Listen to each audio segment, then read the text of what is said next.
வணக்கம் நண்பர்களே. தி வயர் இணைய பத்திரிகை.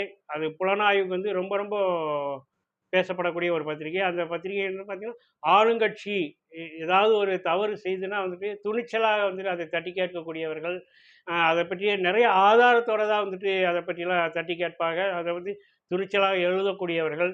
அதில் வர்ற கட்டுரைகள் எல்லாமே ஒரு பரபரப்பான கட்டுரைகளாக தான் இருக்கும். அதனால் தி வயர் பத்திரிகை எதிராக ஆளுங்கட்சி அடிக்கடி நிறைய நடவடிக்கைலாம் எடுத்துட்டு இருக்கு. அந்த இணையதளத்தை முடக்கிறதுக்கான வேலையெல்லாம் பண்ணாங்க. அதுலேருந்து மீண்டுலாம் வந்திருக்குது. அப்படி இருக்கும் சூழலில் அந்த செய்தி நிறுவனத்தின் மூத்த பத்திரிகையாளர்களான சித்தார்த் வரதராஜன், கரண் தாப்பர் ஆகிய இருவர் மீதும் தேச துரோக வழக்குகளை போட்டார்கள். எதுன்னு பார்த்தோம்னா, இப்போ ஆபரேஷன் சிந்தூர் நடவடிக்கை நடந்தது. அதில் இருந்த குளறுபடிகள் பற்றி நிறைய ஆதாரங்களோட கேள்விகள்லாம் எழுப்பியிருந்தாங்க. அது அரசின் முகமூடியை கிழித்தெறிவது போல இருந்துச்சு. என்னடா இது, நம்மளுடைய தவறுகளை சுட்டி காட்டாங்களா, அவங்க மேலே ஒரு காண்டில் தான் இருந்தாங்க. அப்படி இருக்கிறப்ப அவங்க தேச நலனுக்கு எதிராக, இந்திய இறையாண்மைக்கு எதிராக செயல்பட்டாருங்கிற மாதிரி 152வது சட்டப்பிரிவின் கீழ் அவங்க மேலே தேச துரோக வழக்கே போட்டாங்க. உடனே அவங்க உச்சநீதிமன்றத்துக்கு போனாங்க. உச்சநீதிமன்றம் அந்த வழக்கின் கீழே அவங்கள கைது பண்ணக்கூடாது அப்படிங்கிற மாதிரி முன்ஜாமீன்லாம் வழங்குச்சு. முன்ஜாமீன் இது பார்த்தீங்கன்னா, அஸ்ஸாமில் இருக்க காவல்துறை தான் அந்த வழக்கு பதிவு பண்ணது. இவங்களுக்கு முன்ஜாமீன் கிடைச்சதுமே அடுத்த பழையபடி ஒரு தேச துரோக வழக்கு, அதே 152 போலயும் அதுபோக இன்னும் சில பிரிவுகளின் கீழும் அவங்க மேலே வழக்கெல்லாம் போட்டாங்க. போட்டு அவங்களுக்கு சம்மன் அனுப்பியிருக்கிறாங்க.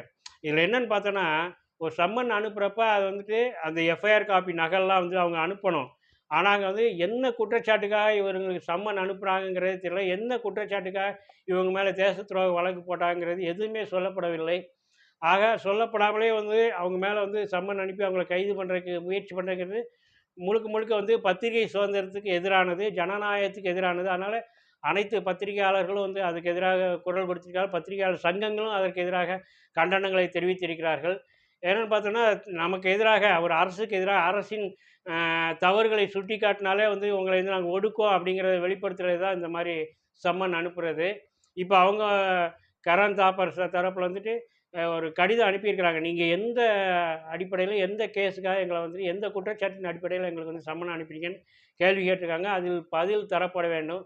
பதில் தந்தால் நாங்கள் இப்போ 22ஆம் தேதி ஆஜராகணும்னு சொல்லியிருந்தாங்க. நான் கண்டிப்பாக ஆஜராகணும் அப்படிலாம் சொல்லியிருக்கிறாங்க. ஆக இந்த பத்திரிகை சுதந்திரத்தை ஒடுக்கும் இந்த முயற்சிக்கு நம்ம கண்டனத்தை தெரிவித்துக் கொள்கிறோம். சித்தார்த் வரதராஜன், கரண் தாப்பர் இருவருக்கும் நாங்கள் சப்போர்ட்டாக இருக்கோங்கிறத தெரிவிச்சுக்கிறோம். நன்றி, வணக்கம்.